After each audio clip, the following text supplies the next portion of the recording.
Hello everyone. మీరెప్పుడైనా KFC style chicken వింగ్స్‌ని try చేసున్నారా? నేనైతే 2 times try చేశానండి. చాలా పర్ఫెక్ట్‌గా వచ్చింది. మనం బయట కేఎఫ్‌సీకెళ్ళి అక్కడ లైన్‌లో నిల్చొని ఎంతో డబ్బులు పెట్టి టైం వేస్ట్, మనీ వేస్ట్ అనమాట. అందులోనూ అది చాలా అన్‌హెల్తీ. ఎందుకంటే ఒకరిద్దరికి కాదు వేల మందికి చేస్తా ఉంటారు.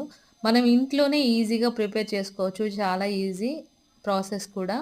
నా వే ఆఫ్ స్టైల్‌లో నేనెలా చేస్తానో చెప్తాను. మనకి కేఎఫ్‌సీకెళ్తే అక్కడేమో లోపల వింగ్స్ కొన్నిసార్లు ఫ్రై అవ్వవనమాట. సో, మనం డీప్ ఫ్రై చేసుకోవచ్చు. ఇదే ప్రూఫ్ నేను చేశాననడానికి. మనం బాగా ఎంచక్కా మనకు నచ్చినట్లుగా చేసుకోవచ్చు. ఇంతేనా సింపుల్ అనంటారు. సో, మీరు ఒకసారి నేర్చుకున్నానంటే అంత బావుంటాయనమాట. సో, తప్పకుండా ట్రై చేయండి. నేను వీడియో అయితే మొత్తం తీశాను. త్వరలో అప్‌లోడ్ చేస్తాను. ఈ వీడియో మీకు నచ్చినట్లయితే తప్పకుండా ఒక లైక్ ఇవ్వండి. అలాగే ఇలాంటి వీడియోస్ కోసం నా ఛానెల్‌ని ఒకసారి విజిట్ చేయండి. Please do like, share and subscribe. Thank you.